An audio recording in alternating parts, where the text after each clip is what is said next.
Empezamos del día de hoy la primera clase del curso Paz y Seguridad en América Latina y nuestro invitado es Ernesto Samper Pizano.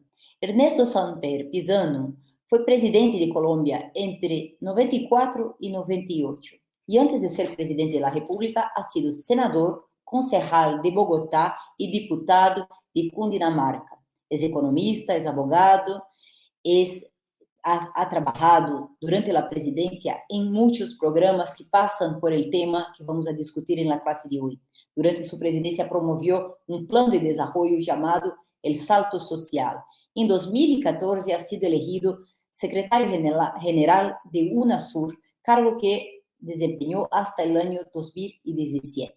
En la actualidad lidera la construcción de una agenda de integración iberoamericana a través de la Corporación Escenarios y se ocupa de aspectos relacionados con los derechos humanos, el derecho internacional humanitario y la paz en Colombia a través de corporaciones Vivamos Humanos. Yo quiero mencionar, antes de pasar la palabra a nuestro profesor del día de hoy, algunas cuestiones específicas de su experiencia biográfica en temas, ¿no?, de esfuerzos alrededor de la paz y, por tanto, el tema de paz y seguridad en América Latina por su capacidad, ¿no?, de ser un profesor que nos va a trabajar los aspectos conceptuales de las expresiones paz, seguridad, programas de Estado en temas de seguridad, etcétera, pero también aprovechar su capacidad pragmática, su praxis, tanto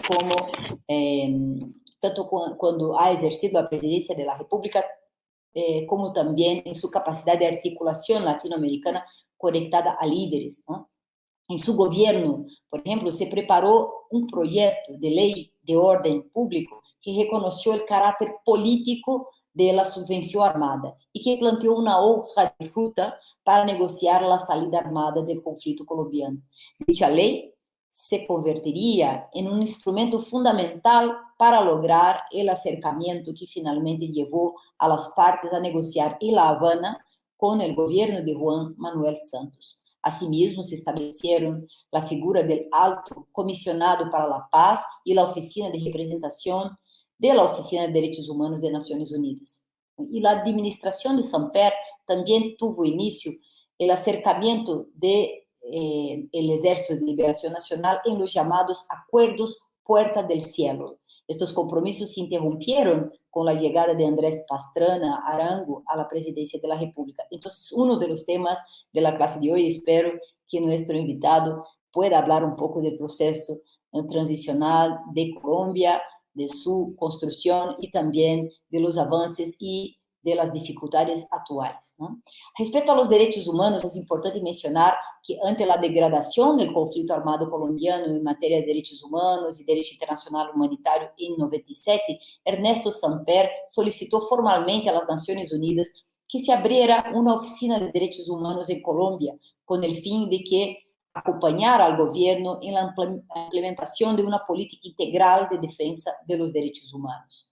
Con ese mismo ánimo, Colombia suscribió y aprobó los protocolos 1 y 2 que desarrollaban la Convención de Ginebra y suscribió también la Convención de Ottawa sobre minas antipersonales. Es importante mencionar que después de la presidencia, en julio de 2014, Samper fue nombrado secretario general de la Unión de Naciones Sudamericanas, la UNASUR, donde permaneció hasta el año 2017. Allí trabajó en la concertación y el desarrollo de políticas públicas sudamericanas relacionadas con temas sociales, económicos y políticos. Samper actualmente lidera la construcción de una nueva agenda latinoamericana a través de su corporación Escenarios y se ocupa de temas relacionados con los derechos humanos en Colombia a través de la corporación Vivamos Humanos, que también preside. Por fin, es uno de los fundadores del Grupo de Puebla, que es un foro político y académico integrado por líderes progresistas de América Latina, muchos de los que estarán en este curso. El principal objetivo del Grupo de Puebla es articular ideas, modelos productivos, programas de desarrollo y políticas de Estado de carácter progresista. Entre otros líderes, tenemos también a Alberto Fernández, presidente de Argentina, que va a hacer el cierre de este curso. Dilma Rousseff también estará presente. Luis Ignacio Lula da Silva, Leonel Fernández, José Miguel Insulza, Rafael Correas, Evo Morales, Clara López Obregón y muchas otras personas. Bueno, quiero dar la bienvenida a nuestro Ernesto Samper, decir que es un gusto tener su presencia en esta primera clase de un curso que ya tiene 45,000 inscritos de 70 países y que hace parte de un grupo de clases de 11 clases magistrales, como es la que tendremos hoy, y también tres foros temáticos. Bienvenido, Ernesto Samper. Muchas gracias, Carol. Muy agradecido y muy honrado de estar esta tarde en tan importante compañía. La escuela que hoy estamos comenzando puede ser la semilla de lo que más tarde será la Escuela de Puebla. Puebla es este grupo que hemos venido consolidando, un grupo de personas progresistas, personas naturales en la región. Estamos muy satisfechos de los resultados que ha tenido este grupo, que ha tenido muy buena acogida en toda la región. Nunca había sido tan importante la integración como ahora en estos tiempos de pandemia y nunca habíamos estado tan desintegrados como estamos en este momento. Por eso, retomar temas como este de la seguridad regional, el concepto de paz en la región, sus relaciones con la democracia, con la igualdad, pues tienen una importancia muy significativa en estos momentos que atraviesa la región. Yo empezaría por hacer una distinción de corte simplemente académico para que nos entendamos. Hay dos concepciones en América Latina sobre el tema de la seguridad. La concepción que plantea la seguridad en relación con el orden, que plantea la necesidad de mantener el orden a cualquier costo. Entonces las discusiones relacionadas con la seguridad tienen que ver con el número de policías, con el número de unidades del ejército, con los aviones, con las posibilidades de control de la población, toda la logística de las operaciones militares. Esta seguridad que está basada en el orden y solamente en el orden como una apropiación ideológica del uso de la fuerza por parte del Estado, es el concepto que podríamos llamar el concepto de derecha de la seguridad, que termina siendo una distorsión del mismo concepto para convertirse en segurismo. El segurismo es la seguridad de derecha. De otra parte, hay una concepción progresista de la seguridad que asocia su consecución con el respeto a los derechos humanos, con la utilización de los canales democráticos y sobre todo con la obligación que tienen los países en casi todas las constituciones latinoamericanas de velar por la paz de sus pueblos. Ese concepto de una seguridad democrática acotada por los derechos humanos es el concepto al cual trataremos de referirnos en la tarde de hoy. Es la seguridad que podríamos llamar con un enfoque progresista. Hecha esa distinción, podríamos empezar diciendo que el concepto más claro, lo que debe ser una seguridad democrática y una seguridad basada en los derechos humanos, está implícito en los ejes articuladores de lo que fue el nacimiento de la Unión de Naciones Suramericanas, UNASUR. UNASUR se creó como un escenario de discusión política, ojo, política más no ideológica, dentro del cual los ejes más importantes de la actividad política de la región tenían que ser considerados. Y se identificaron desde su tratado constitutivo 3 ejes que quiero mencionar brevemente. El primero era el tema de la continuidad democrática. La necesidad de que una región que había logrado salir de las dictaduras de los años 70, que estaba comenzando a votar y a someter a un escrutinio político democrático sus proyectos políticos, mantuviera esta continuidad, no solamente en términos de una democracia electoral, que es el derecho a elegir y a ser elegido, sino también en términos de una democracia funcional, que era un gobierno, gobiernos democráticos definidos en términos de la participación ciudadana entre los mismos, y un tercer concepto relacionado con la legitimidad democrática, que apunta hacia la construcción de formas de legitimación social de la democracia, es decir, una democracia que de alguna manera está comprometida con unos objetivos sociales. Pues bien, esa democracia en este momento está amenazada, y está amenazada, como lo sabe muy bien Carol Proner, que es la directora, es la presidenta de la Comisión Latinoamericana para la Justicia y la Democracia, CLAJUD, que es un espacio autónomo de Puebla.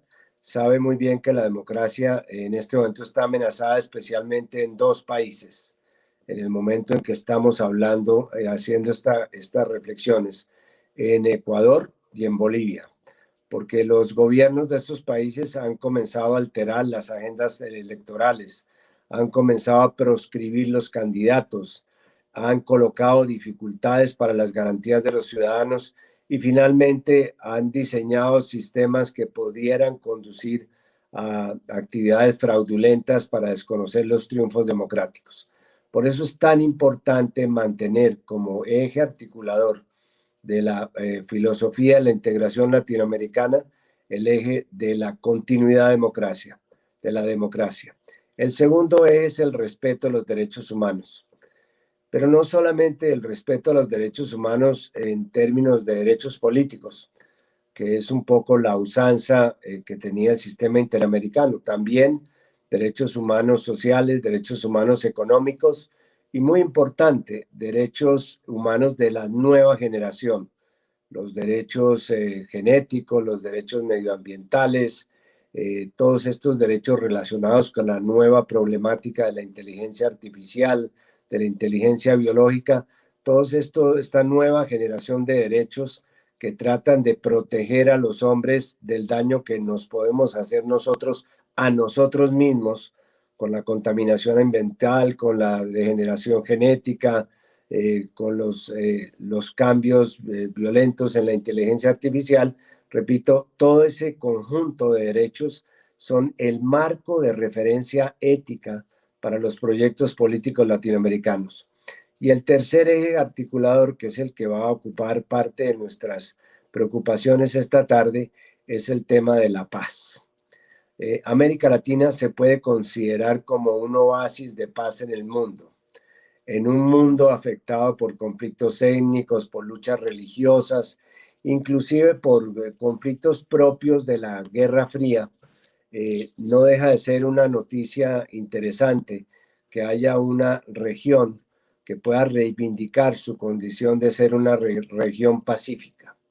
Y esa condición de ser una región pacífica tiene muchísimo que ver con algunos factores profundos, como por ejemplo la presencia en América Latina de un mestizaje, de una especie de hibridación de razas que nos ha permitido de alguna manera alejarnos de las tentaciones racistas o de las preocupaciones de separaciones de carácter étnico. De la misma manera, compartimos una identidad de lengua, compartimos una identidad histórica. Todo esto confluye hacia una situación de una región que no tiene que recurrir a la violencia para solucionar problemas que en otros esquemas se llamaban guerras civilizacionales, las guerras del siglo XXI, y que de alguna manera Boaventura dos Santos la llama, ya no hay guerras civilizacionales, sino fanatismos étnicos, fanatismos religiosos, fanatismos políticos. Tal manera que de alguna forma hemos logrado estar ajenos a esa fanatización de la política. Esto no significa, por supuesto, que ya tengamos solucionados todos los problemas de seguridad, pero sí hay unas declaraciones que quiero mencionar en las cuales está de alguna manera refrendada esta voluntad de ser una zona de paz en el mundo. Declaraciones como la Declaración de Galápagos, en la cual se relacionó el tema de la paz con el tema de la paz ambiental y de la paz social, que son criterios que ahora vamos a desarrollar como parte fundamental de un concepto más amplio de seguridad. La declaración de Tlatelolco, en la cual la región de alguna manera se declaró libre de armas nucleares. No hay experimentos armamentistas nucleares en América Latina. El concepto de armas nucleares está vetado en la región. El rechazo a las bases militares extranjeras en la región. Por supuesto que en algunas partes existen todavía bases militares, pero esas bases militares son señaladas como estigmas en la región. Tenemos todavía dos grandes enclaves casi que colonialistas en la región, que es la zona de las Malvinas y la base de Guantánamo en Cuba. Pero esas zonas son precisamente rechazadas como enclaves que no queremos en la región, como no queremos tampoco la presencia de bases militares. Precisamente la región, a través de UNASUR, rechazó que aquí en Colombia, la pretensión de poner aquí en Colombia 6 bases militares durante el gobierno del presidente Uribe en la frontera con Venezuela, que prácticamente hubieran representado el comienzo de un enfrentamiento armado que no queremos la mayoría de los colombianos con ningún país vecino, incluyendo a Venezuela. Entonces, de alguna manera, la región ha refrendado esta condición de ser una zona de paz.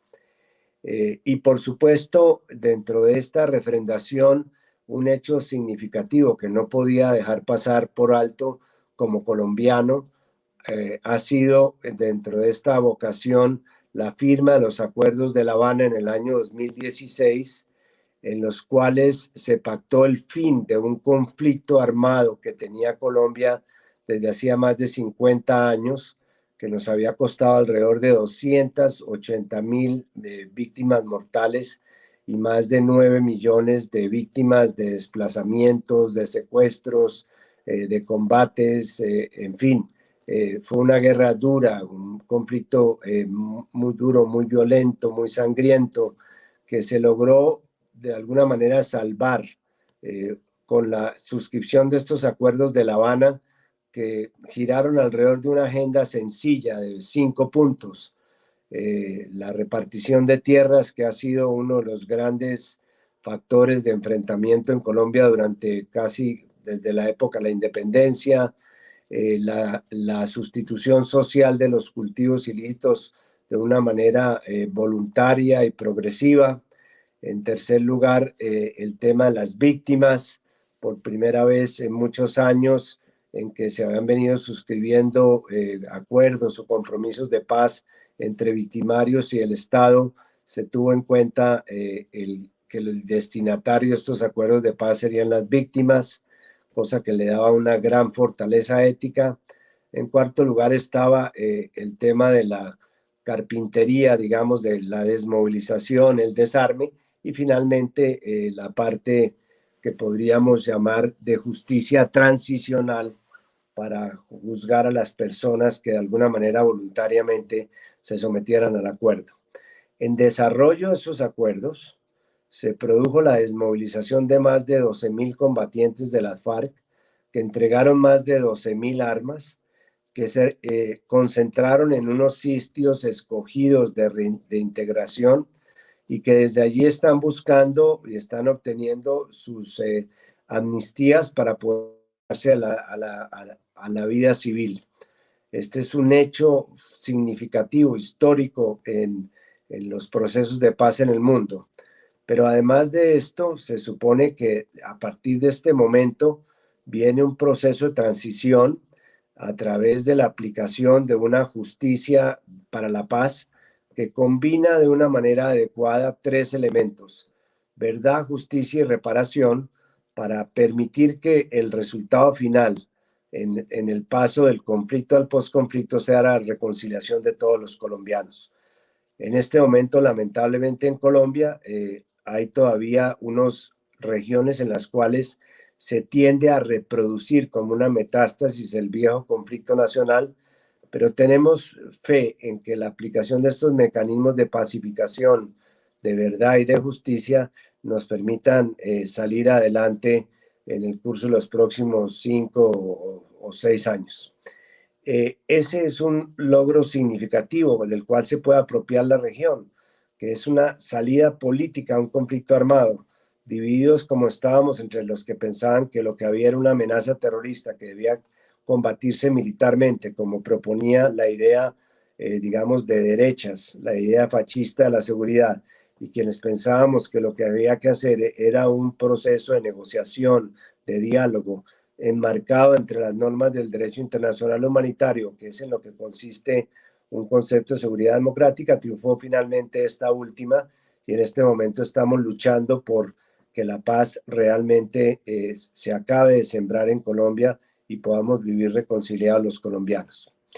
Bueno, pero les decía que la paz no es solamente la ausencia de guerra y el hecho de que no exista un conflicto armado no quiere decir que no haya problemas relacionados con la seguridad. Ahí es donde tenemos nosotros que entrar a pensar en la existencia de conflictos. En América Latina existen, como en otras partes, conflictos sociales. No es la excepción. Aquí también hay conflictos relacionados todavía con las tierras, con el agua, con los servicios públicos, conflictos relacionados con las reivindicaciones laborales. La existencia de conflictos no es una razón para descreer en la democracia, sino al contrario, para fortalecer la democracia, siempre y cuando que entendamos que esos movimientos sociales a través de los cuales se expresa el conflicto no son movimientos de confrontación armada o como se trata en algunos países de agitadores que deben ser reprimidos con el uso de la fuerza, sino son expresiones legítimas de una voluntad popular que está exigiendo y pidiendo cambios. Y en América Latina es muy importante el movimentismo social como dinámica política, porque a través de esos movimientos que empezaron con los movimientos por la lucha por el agua en Bolivia, siguieron por el tema de las tierras en la zona andina y se extendieron por la región a través de distintas formas, pues precisamente a través de esos movimientos es que se ha venido formando una conciencia social de participación política que debe ser respetada y que en este momento, lamentablemente en América Latina, no está siendo respetada. El uso excesivo de la fuerza por parte de gobiernos que se han aprovechado de las ventajas constitucionales de normas de excepción para limitar los derechos de los ciudadanos, su derecho a la movilidad, su derecho a la vida, inclusive, pues ese uso excesivo de la fuerza, el cual hemos visto buenas muestras en el caso de Chile, de los carabineros contra los movimientos del grito en Chile, la destrucción militar de cultivos ilícitos en Colombia que de alguna manera ha enfrentado a poblaciones indígenas y marginadas con las Fuerzas Armadas, o para llegar todavía más lejos en Estados Unidos, la forma como se está imponiendo la supremacía blanca contra los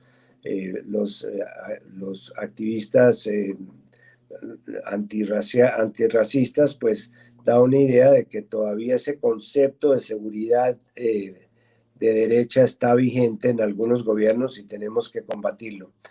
Por eso hay que insistir en el tema de que los movimientos y los partidos políticos deben tener una relación tan fraterna que casi podríamos hablar de que los nuevos partidos en América Latina van a ser partidos movimientos, es decir, el resultado de alianzas, o los partidos progresistas por lo menos, de alianzas entre esos partidos sobre colectividades políticas y los movimientos sociales. Y por supuesto, ahí tenemos que entender que además de estos movimientos sociales y conflictos sociales, que repito, son propios de la democracia, también hay unas dificultades muy propias de la región y que yo catalogaría en dos capítulos especiales. El primero, la inseguridad ciudadana, y el segundo, la aparición en la región de lo que podríamos llamar unas nuevas patologías globales. Por distintas circunstancias, América Latina es una de las regiones más inseguras del mundo en términos, por ejemplo, de homicidios. 25 de cada 100 homicidios que ocurren en el mundo suceden precisamente en Latinoamérica, mientras que en el mundo la tasa promedio de homicidios por cada 100.000 habitantes llega a ser de 7 por cada 100.000. En América Latina hemos pasado ya inclusive algunas veces de 30 por 1.000. ¿A qué se debe esa situación tan particular de la inseguridad ciudadana, especialmente en temas tan dolorosos como el tema de los homicidios? Pues algunas personas, como estos partidarios de las soluciones de derecha, dirán que se deben fundamentalmente a la desigualdad social. Esta es una forma simplista e injusta de reducir el tema de la seguridad a una especie de victimización social como explicación. Entonces, según eso, todos los pobres de América Latina serían delincuentes activos o en potencia por su condición de tal. No podemos en absoluto aceptar esta hipótesis simplista y de derecha. Tenemos que, además de reconocer que hay factores objetivos de la inseguridad, también hay otros factores que tienen que ser tenidos en cuenta. Por ejemplo, factores culturales. En América Latina, lamentablemente, hemos fallado mucho en la capacidad de reconocernos los unos con los otros. La paz nace de el derecho que tiene una persona que tiene unas ideas a que el otro se las reconozca a cambio del reconocimiento propio de las tesis ajenas. Lamentablemente en Colombia el otro no lo hemos incorporado en nuestra cultura totalmente, y esto explica por qué todavía, por cuenta de nuestra diversidad, que debería ser un factor de enriquecimiento, pues estamos enfrentándonos y estamos desarrollando conflictos que nos tienen en el umbral de esta consideración del número de homicidios. También hay factores de carácter militar.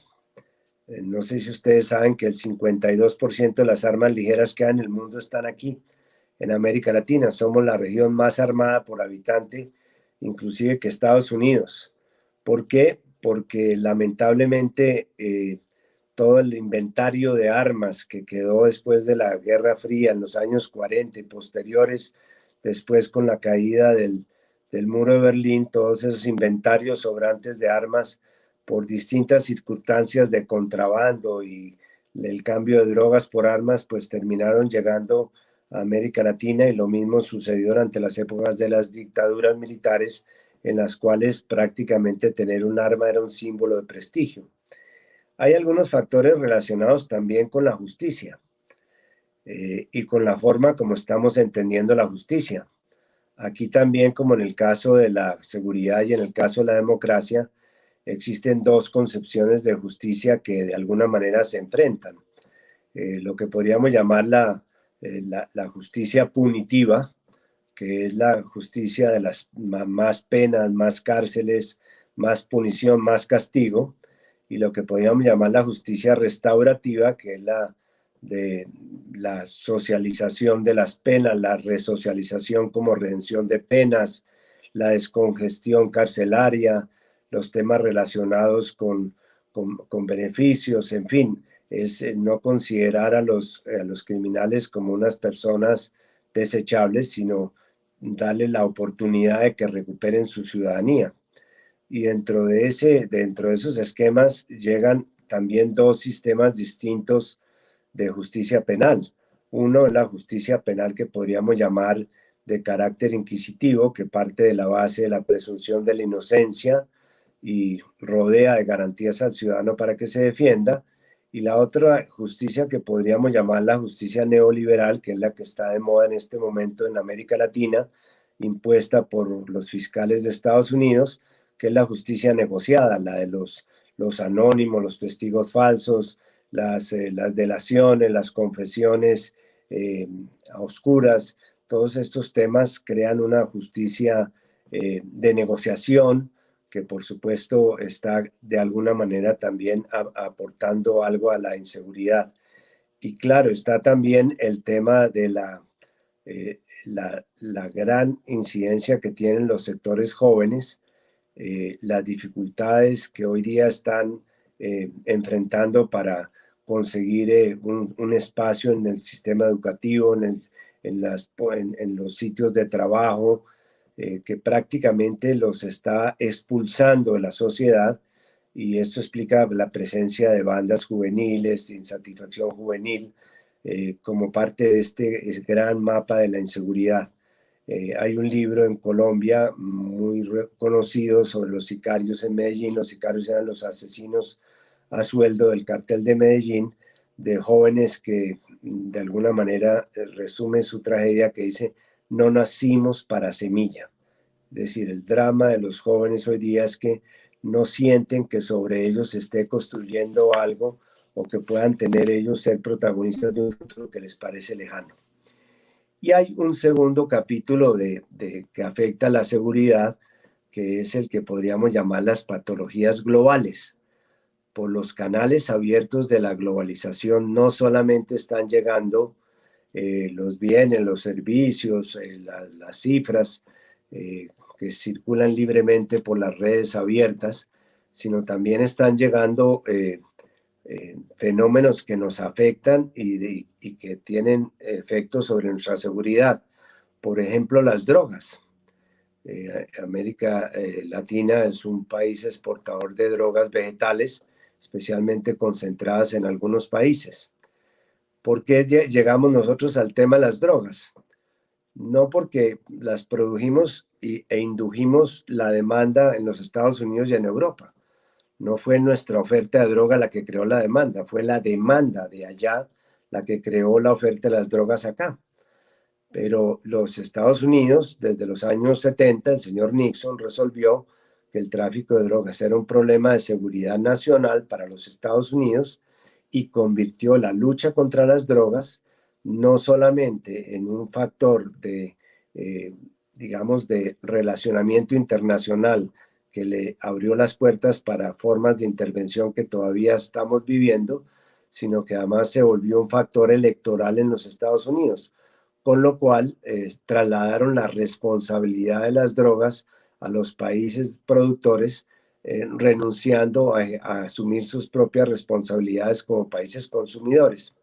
La situación, para resumirlo, porque sobre esto podríamos hablar mucho, es muy sencilla. Es que en América Latina estamos persiguiendo los eslabones débiles de la cadena de las drogas.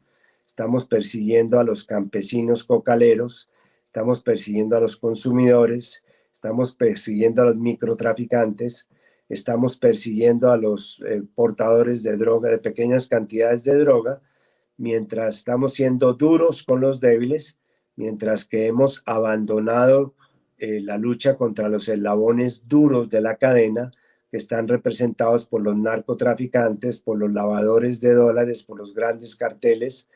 En fin, estamos en un mundo al revés.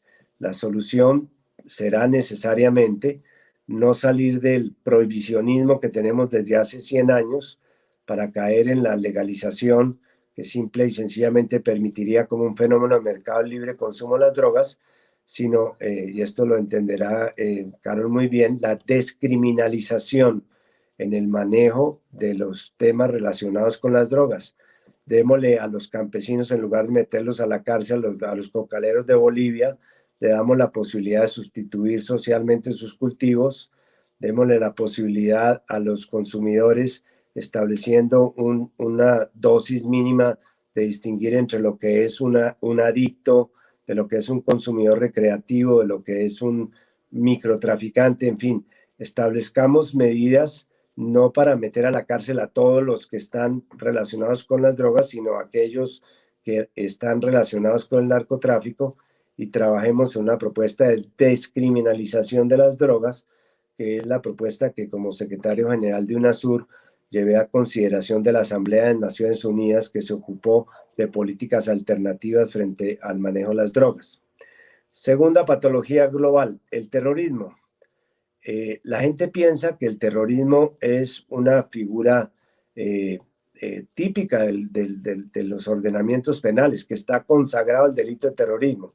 El delito de terrorismo como tal no existe. Lo que existen son la comisión de delitos con procedimientos terroristas. Y por supuesto que nosotros estamos opuestos a cualquier manifestación de carácter terrorista que pueda llegar, y hay que trabajar en ordenamientos antiterroristas, pero estableciendo una clara diferencia, y en esto vuelvo un poco al tema anterior, entre lo que son los activistas sociales, que tienen el derecho legítimo a protestar, y lo que son los terroristas que están persiguiendo fines de desestabilización, que por supuesto deben ser rechazados. Pero esta confusión entre terroristas y activistas sociales puede ser muy peligrosa en una democracia, porque puede terminar, como ha sucedido en Colombia, en que terminan persiguiendo a ciudadanos que están en una protesta legítima, e inclusive sometiéndolos a un control con armas de fuego, que en la última manifestación en Bogotá causó 12 muertos. Entonces, terrorismo sí, pero un poco dentro de los límites que se tienen que establecer, con diferencia con otros movimientos sociales, y obviamente entendiendo el contexto político donde se producen estas actividades de carácter terrorista. Tercera patología global, el calentamiento global. Ustedes saben que una de las principales amenazas que tenemos hacia futuro tiene que ver precisamente con el calentamiento global, y particularmente con el efecto que está produciendo en los cambios climáticos. América Latina tiene el mayor número de huracanes y de tormentas tropicales en el Caribe, y el mayor número de terremotos y sismos en la zona andina. Somos unas víctimas del calentamiento global. Nosotros, por eso, aunque firmamos todas las normas de la Convención de París que regulan el tema del calentamiento, tenemos que rechazar abiertamente que países como Estados Unidos simple y sencillamente han renunciado al aporte que tienen que hacer para reducir este calentamiento a través de la reducción de gases.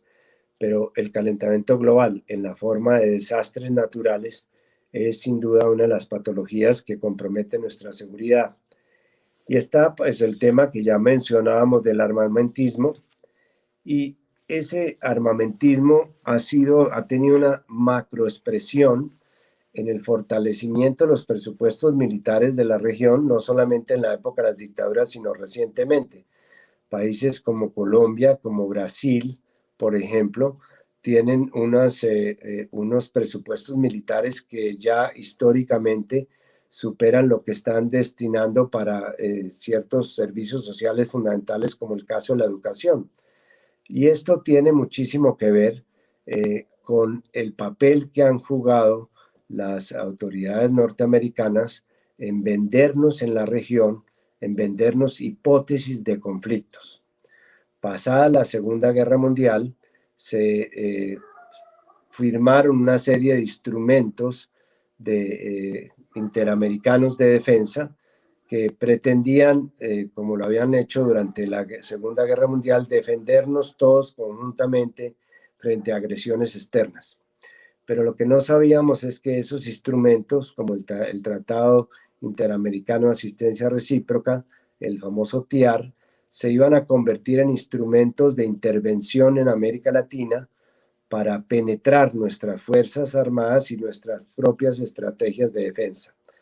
Por eso, el papel que han venido cumpliendo organismos como la Escuela de las Américas, el Consejo Interamericano de Defensa, la propia OEA en su expresión militar, es el de vendernos a nosotros unas hipótesis de conflicto para, sobre esas hipótesis, vendernos también las armas y después las armas vendernos las municiones. De tal manera que cuando asistían los altos mandos militares a Washington, asistían a un juego, a unos ejercicios o juegos de guerra, que qué pasaría si Chile se enfrenta con Argentina, si hay una guerra entre Colombia y Venezuela, o cómo se puede superar el conflicto centroamericano entre los países que están en el área. Ese concepto conflictivo que estaba asociado a la posibilidad de vendernos alto equipamiento militar fue uno de los grandes logros de UNASUR.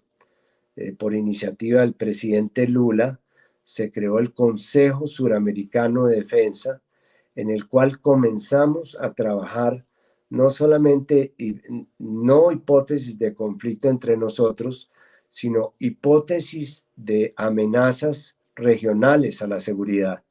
Amenazas como las que les he presentado esta tarde, la amenaza del narcotráfico, la amenaza del terrorismo, la amenaza de la corrupción, que tiene que tener también una visión progresista.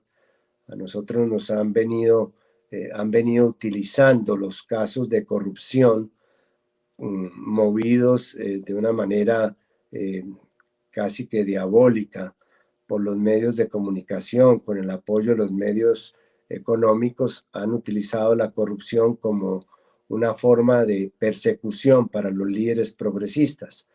El caso más significativo recientemente es el de Lula, pero también está el caso de Correa en Ecuador, el caso de Evo en Bolivia.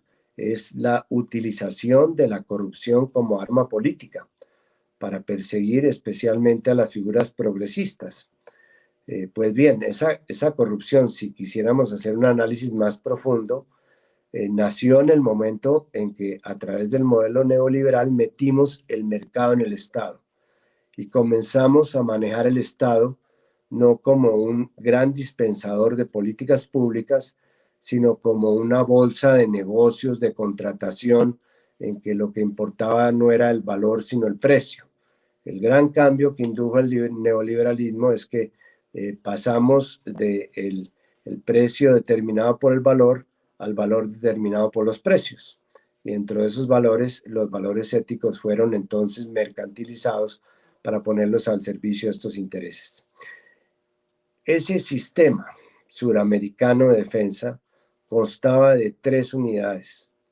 Primero, el Consejo Suramericano de Defensa, en el cual participaban los ministros de defensa y los altos mandos, que a través de ese mecanismo establecieron hipótesis de confianza entre ellos para enfrentar desafíos comunes de la seguridad regional.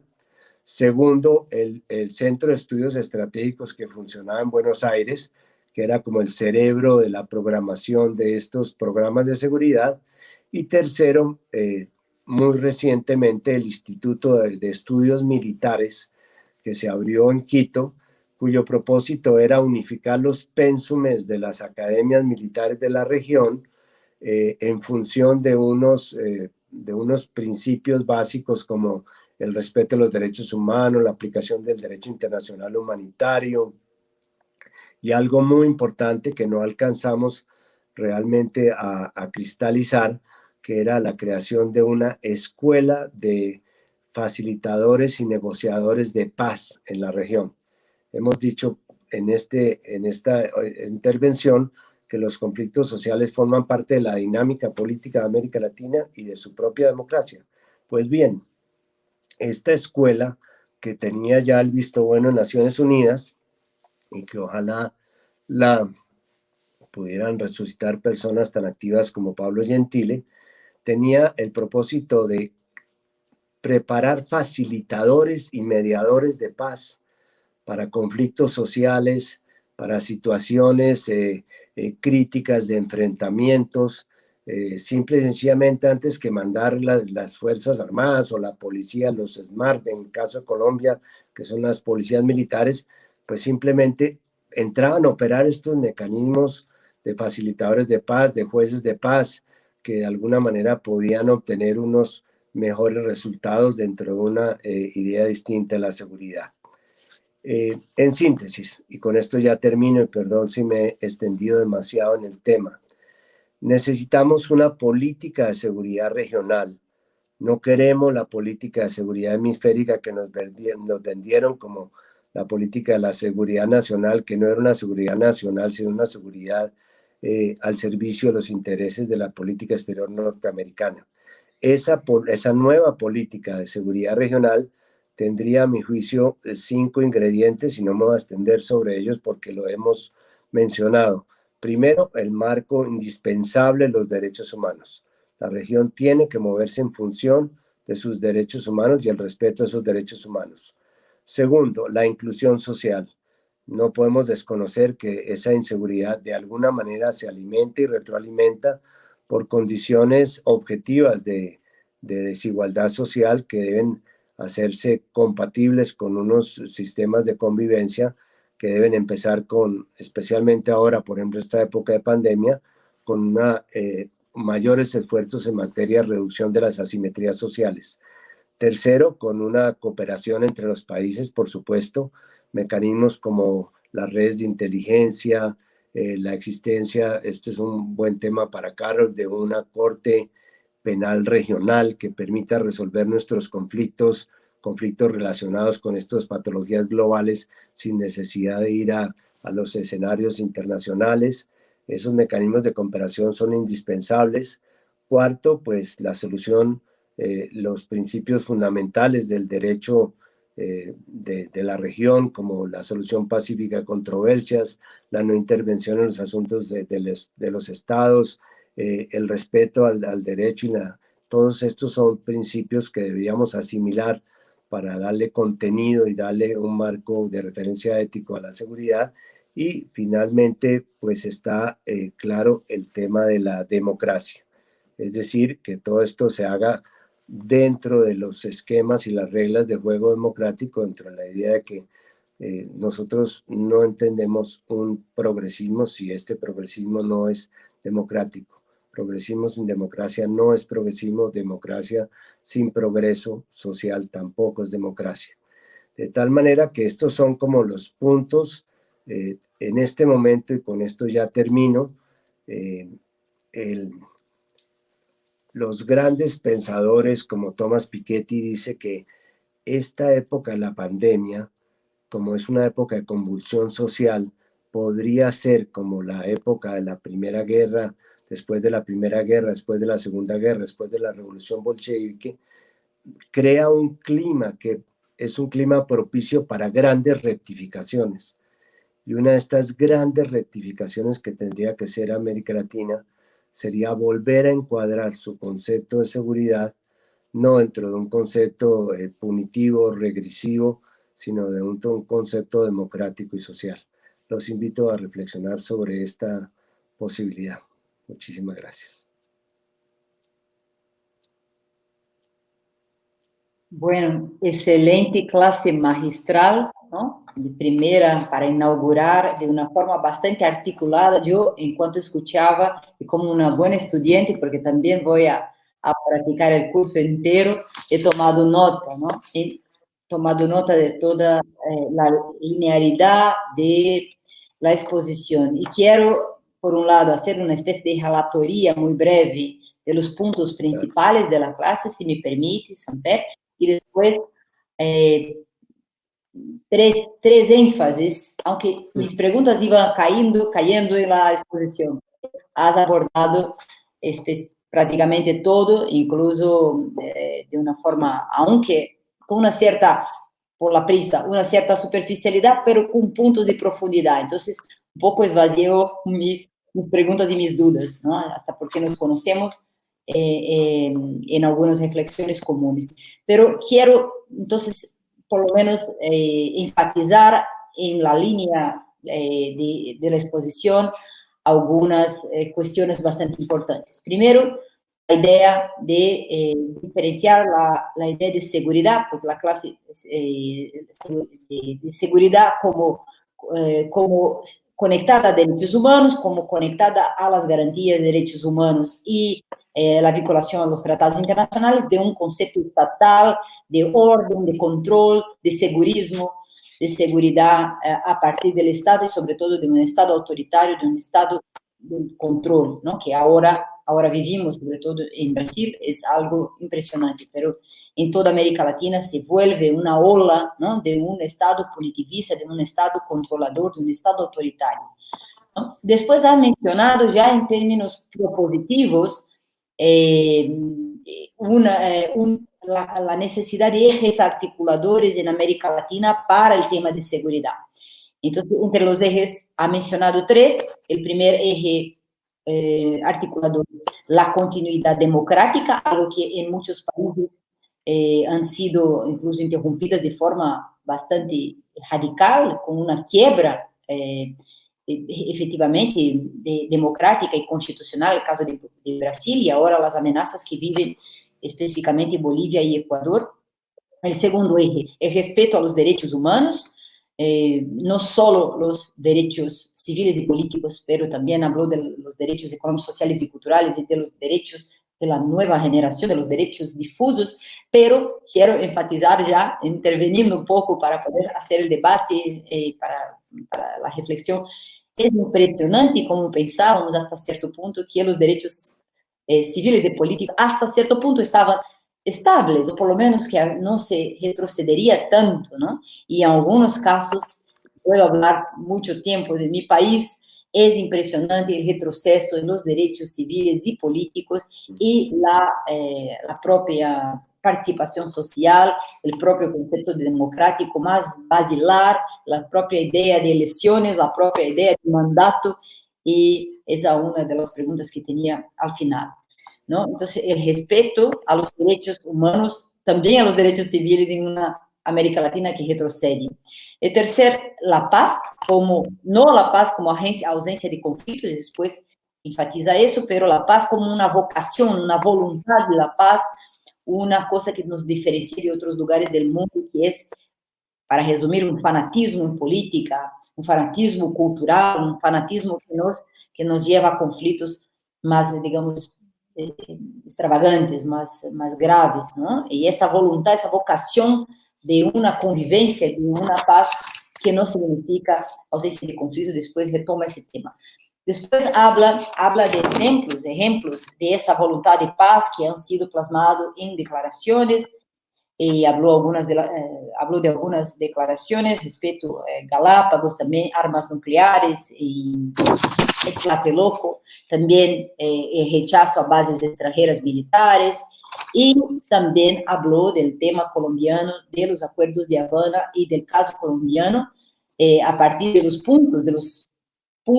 5 puntos del proceso de transición y justicia para la paz, el tripé verdad, justicia y reparación, los problemas que enfrenta actualmente, pero también los logros.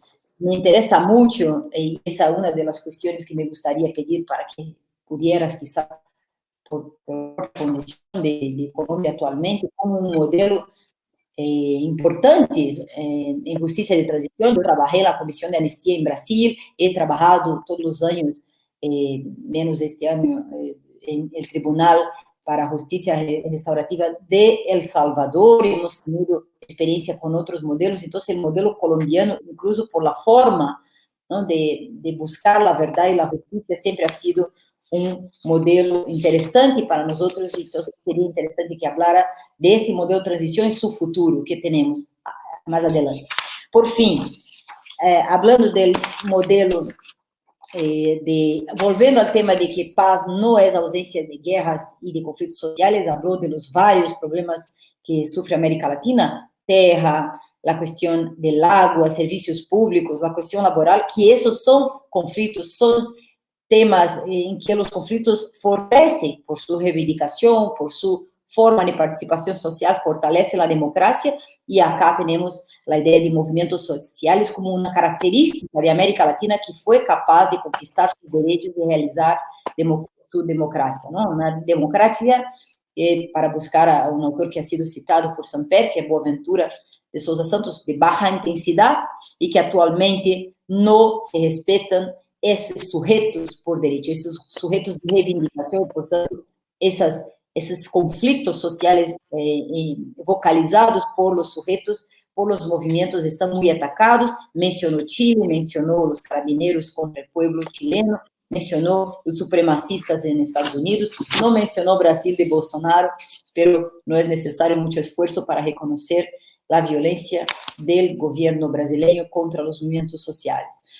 América, habló de los fenómenos, ¿no? De los fenómenos de América Latina, habló de dos fenómenos centrales, habló de la inseguridad ciudadana, habló de la cuestión de la violencia a partir de los homicidios, de la violencia callejera, de la violencia, de la inseguridad, que es también agenda política de muchos países, habló de los factores culturales, militares, habló de hipótesis equivocadas que muchas veces son tomadas por las fuerzas políticas de derecha, ¿no? La delincuencia, ¿no? De la pobreza, pero habló de los problemas de factores como justicia punitiva contra la restaurativa y de una justicia que respeta la presunción de inocencia y contra una justicia que prevalece en América Latina, una justicia neoliberal, inquisitorial, negacionista, etc. Y por fin habló de del otro factor de fenómeno latinoamericano, que son las patologías globales, mencionando la cuestión de las drogas y de la utilización de las drogas como factor electoral norteamericano y también de combate a países latinoamericanos. El caso de Venezuela con Estados Unidos es impresionante, Samper. ¿Podrías mencionar un poco esa situación que se conecta a otras formas de injerencia también, ¿no?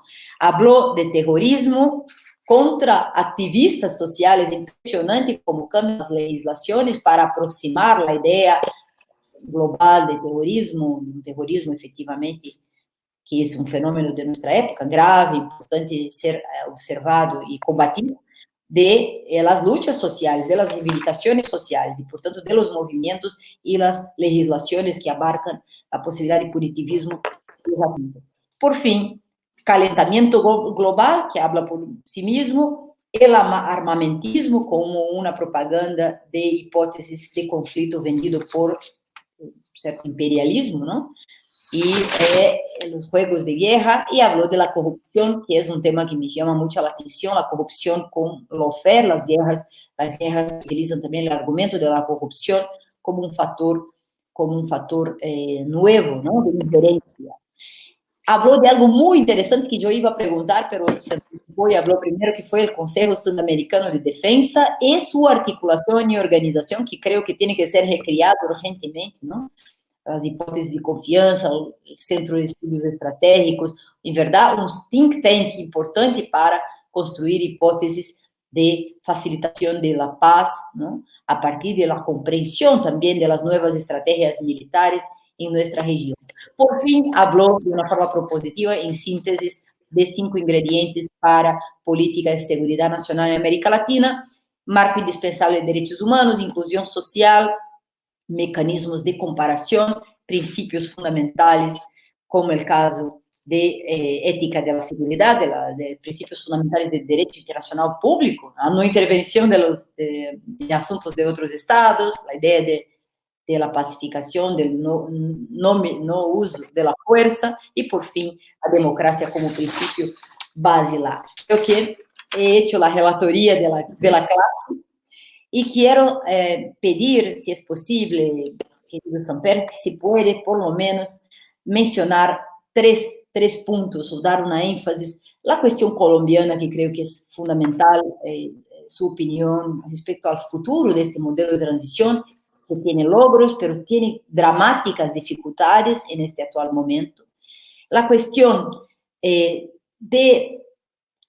del partido movimiento, que has mencionado rápidamente, la idea de que el futuro de América Latina también pasa por un nuevo modelo de partido político, quizás, que se aproxima de las luchas, es que yo he entendido bien, y qué tiene que ver eso con democracia, constitución, elecciones, que están en riesgo, en sus modelos están en riesgo. Es un modelo de contenido democrático que creo que está en riesgo en América Latina. Y por fin, nuevos tipos de injerencia, ¿cómo vamos en ese sentido, ¿no? Has mencionado, en verdad, has mencionado corrupción, has mencionado la cuestión del armamentismo, has hablado de la cuestión de las guerras, pero quería este énfasis un poco más de las injerencias de nuevo tipo, si es posible. Gracias. Bueno, primero, ya no voy a volver a darte conferencias, sino vas de relatora mía porque has hecho una maravillosa síntesis. Pedir disculpas si no hice referencias muy explícitas a Brasil, aunque Brasil está en el epicentro de todas estas consideraciones, porque precisamente creía que tú tienes, como lo demostraste, la capacidad de hacer una aproximación muy actual a lo que está pasando en Brasil, que es un desastre. Bolsonaro, Trump y Johnson pasarán a la historia como los darwinistas sociales de la pandemia, porque uno entiende que en algunos casos gobiernos sin querer terminaron sacrificando en esta pandemia a sectores muy vulnerables como podían ser los ancianos o en algunos casos los indígenas, hasta los afros que estaban localizados en zonas de hacinamiento. Pero aquí lo que hay es una intención clara de no aislar la sociedad para que hacer una especie de limpieza étnica, sin distinciones entre los pobres, que son los que horizontalmente pagaron o están pagando los mayores costos de la pandemia. Pero esa es una discusión que tendremos más adelante. Sobre los temas que presentas como inquietudes, Carol, primero, en Colombia estamos muy divididos alrededor del tema de la paz, porque aunque se hicieron por primera vez en 50 años unas elecciones libres, en las cuales hubo unos sectores que estaban favoreciendo la continuidad de los acuerdos de La Habana y otros sectores que proponían ajustes o inclusive querían acabar con los acuerdos y regresar a la guerra, lamentablemente el presidente Duque nunca puso a algunos y a otros a jugar en la misma cancha. Estamos jugando en diferentes campos, con diferentes árbitros, con diferentes fanaticadas personas que están en las barras. Es decir, estamos jugando dos juegos distintos y eso es muy peligroso en una democracia. En una democracia, la base de la democracia es que haya un solo estadio en el cual se enfrenten los equipos con las mismas reglas y con un comportamiento adecuado de sus fanaticadas. En Colombia estamos divididos entre los que piensan que la paz terminó con los acuerdos y que lo que interesaba era que estos señores de la FARC entregaran las armas y se fueran a donde quisieran, y quienes pensamos que esto era solamente el comienzo de un proceso más complejo que debía ser el tránsito entre el conflicto y el posconflicto a través de la justicia transicional.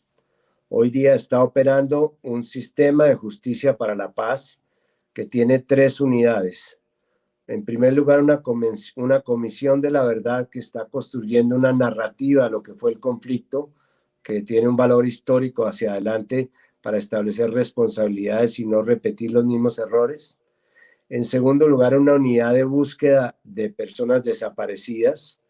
Hay casi 1 millón de personas desaparecidas que no se sabe en dónde están o qué pasó con ellas o cómo fueron victimizadas, y esas personas están siendo buscadas. Y en tercer lugar, una jurisdicción para la paz que está integrada todo por magistrados que están preparados en temas como los derechos humanos y el derecho internacional humanitario, que tiene la difícil tarea de que a cambio de la verdad que tienen que manifestar tanto los miembros de las Fuerzas Armadas como los miembros de la guerrilla sobre su participación en los hechos de guerra, ellos van a darles una respuesta en materia de justicia y de reparación. Pero no es una tarea fácil porque el país tiene un gran temor a la verdad. Aquí hay gente que está muy temerosa a la verdad. Hace muy pocos días, el partido de las FARC, antiguas FARC, reconoció 6 crímenes de guerra de personas muy importantes y muy queridas en Colombia, y hubo toda una manifestación de la gente en contra de ellos porque habían salido a reconocer la verdad, especialmente los sectores de derecha, porque ellos lo que no quieren es que la verdad comience con la verdad de la izquierda y debe terminar con la verdad de la derecha, porque si no, no nos vamos a poder reconciliar. Pero el mecanismo de justicia para la paz está funcionando. Hay 3.000 militares que se sometieron a él a contar la verdad y hay 12.000 combatientes de las FARC que están también contando su verdad para obtener sus beneficios que les permitan vivir en paz en Colombia. Esperamos que el proceso se sostenga, pero hay unas fuerzas muy duras, empezando por el mismo gobierno, que están tratando de legitimar la tarea que tienen que cumplir estos mecanismos de la paz. El segundo tema es el de los partidos movimiento. Uno de los principales problemas que tiene la gobernabilidad en América Latina es que tenemos una crisis de representatividad. En el siglo XIX se nacieron los partidos, muchos de los partidos de América Latina nacieron a finales del siglo XIX y comienzos del siglo XX, que eran partidos de representación. Simple y sencillamente la gente los elegía para que llevara su representación en los congresos. Pero la existencia de un sistema presidencialista en todos los países de América Latina, que es un sistema en el cual los presidentes son unas especies de reyes falsos que tienen un gran poder, pero que no tienen la capacidad de hacer consensos, pues llevó a que los partidos perdieran su importancia y estos partidos lamentablemente fueron sustituidos por unos poderes fácticos representados por grupos económicos, grupos comunicacionales, jueces y fiscales impulsados mediáticamente, que es nuestra teoría del lawfare que estamos trabajando en Clahud, y ellos se apoderaron de la política.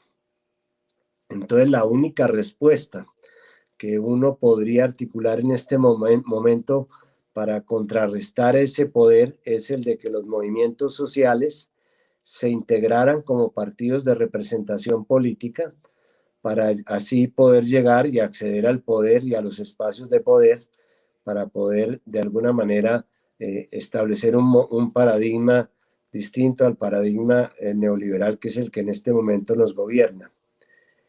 Y la tercera inquietud tiene que ver con ¿cuál es la tercera, Carol? La nueva... Nuevas formas de injerencia Las externa. nuevas formas de injerencia. Sí, hablar de nuevas formas de injerencia, cuando uno ve las actividades del grupo, mal denominado Grupo de Lima, pues es casi que algo anecdótico, porque es que hoy ya ni siquiera hay injerencia, sino lo que hay es una especie de sociedad conyugal entre los presidentes de derecha y los Estados Unidos. Eso hace difícil la integración.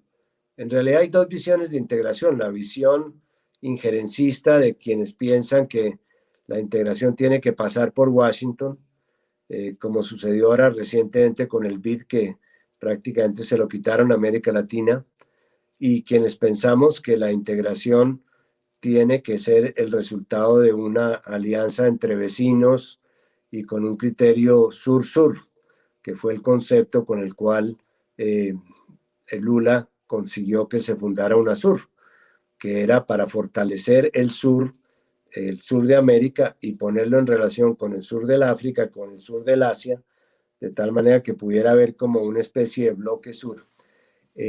Pero sin embargo, cada día son más sutiles las formas de injerencia. Seguro que no van a necesitar mandar a los marines a Venezuela para interferir en Venezuela, pero ya le tienen congeladas todas sus cuentas, le tienen embargadas las posibilidades de que venda el petróleo. Al no poder vender su petróleo, no puede comprar alimentos. Al no comprar los alimentos, pues la pandemia se hace más difícil en Venezuela. En el fondo, lo que estamos viviendo es un genocidio. Esto no son medidas que sean contra el gobierno, son medidas que están recayendo sobre los pueblos. De tal manera que tenemos unas formas de injerencia mucho más violentas, ya no se necesita mandar tropas, se puede mandar un misil teledirigido, se puede asesinar a un gobernante simplemente con un dron. En fin, estamos en en una época de una injerencia muy peligrosa, porque es una injerencia ya cada día menos evidente y que puede ser más controlada a distancia. Es una redundancia decirlo, pero es una teleinjerencia. Y quiero terminar con una reflexión final.